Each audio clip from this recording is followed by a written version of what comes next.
Hi all, and welcome back to the S application. This is episode 3, where we'll be going over Form M, your Student Health Certificate. This is the last form, but it's arguably the most complicated.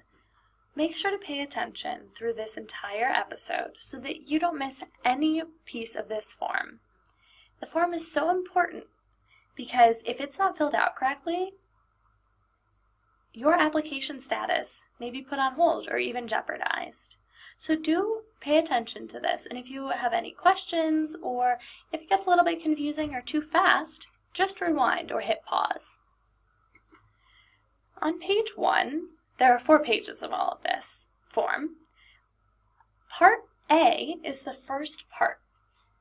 This should be completed and signed by you and your natural parents or your legal guardians. You should put your name. So as you may notice, this isn't fillable anymore. So you should print this out. You should print your name, your date of birth, and your sex. So male or female. Then you're going to print your parents' name, or your parents can do that as well. And your parents should sign this, or your legal guardian should sign it, and date it. Remember, again, as I said in episode 2, dates are really important.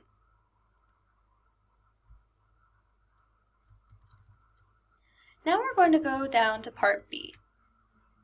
Part B should be completed by medical staff.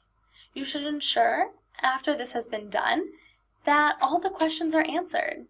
If any question is selected with yes, your medical staff should go down to this bottom section and explain why.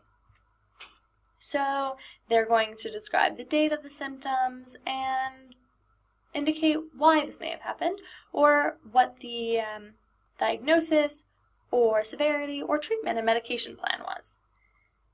This also includes if yes is indicated for allergies or chickenpox. Make sure every yes is explained down in this bottom section. Now we're going to move on to page 2 of Form M. This is your immunization record. This again should be filled out by medical staff at your doctor's office. Please be sure that your doctor or the medical staff at your doctor's office includes all immunizations from your birth until present. Ensure that your doctor indicates if you are able to receive additional vaccinations. You'll see at the top that this is a question. It's very important. That's why it's so big. Then you're going to continue on. Now we've moved on to page 3. Page 3 is all about your TB test. The TB test should be administered if it's available in your country. You can be given either the TB skin test or the IGRA test. Please ensure, like I've said time and time again, that dates are always included. A chest x-ray is required if the TB skin test is 10 millimeters or higher, or the IGRA blood test is positive. TB skin tests must be read between 48 and 72 hours, or 2 to 3 days after it was administered. If read too early or late, the test will be considered invalid, and you'll have to retake it. Make sure to ask for the TB lab report, and the report shows the date the test was administered and the date that it was read. Ensure that medical staff write the TB test dates and result in number of millimeters clearly on the form. If you're given the IGRA blood test, please ensure the following are true. The test is either quantiferino gold in-tube test or the T-spot test. If you're not given one of these tests, then the test will be rendered invalid and you will be required to retake it.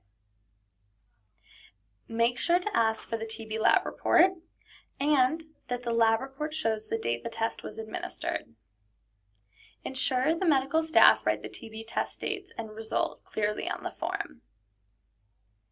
If you're given a follow-up chest x-ray, please ensure the following: that the date and the result of the chest x-ray are clearly written on the form, and ask for the chest x-ray lab report with the date of the x-ray clearly stated. Before submitting this form, please ensure that all parts of question 4.1 are clearly answered. If yes is selected for any reason, a follow-up chest x-ray will be required. All information regarding your physical examination must be completed and clearly written.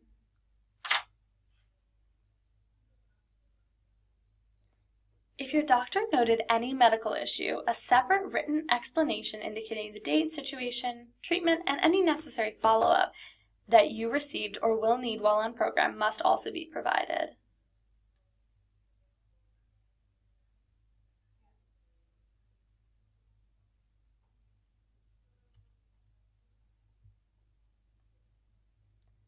And now we've come to page 4. Page 4 is the last page of Form M. All the questions on this page must be answered by medical staff. Ensure that all supplemental questions for the physician are complete. If the physician or medical staff answers yes for any of the questions, except for 6.8, food allergies, and 6.15, glasses and contacts, ensure all the questions are answered.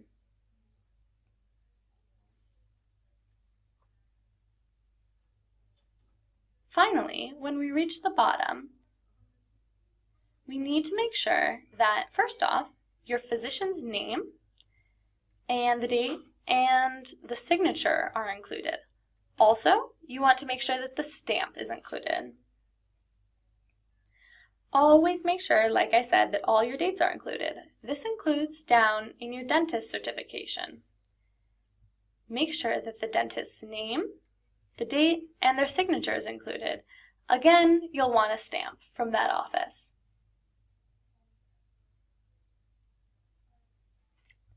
Now we have concluded the S application. If you go to the last page of the application, you'll see some detailed instructions. I hope these last 3 episodes have been informative for you and that you've been able to fill out the application to the best of your ability. A few things to remember before submitting. Always make sure that all of your additional documentation is included, attached to the application. Always remember that dates should be included for all signatures. And good luck. I hope this was really helpful. Have a great day, everyone.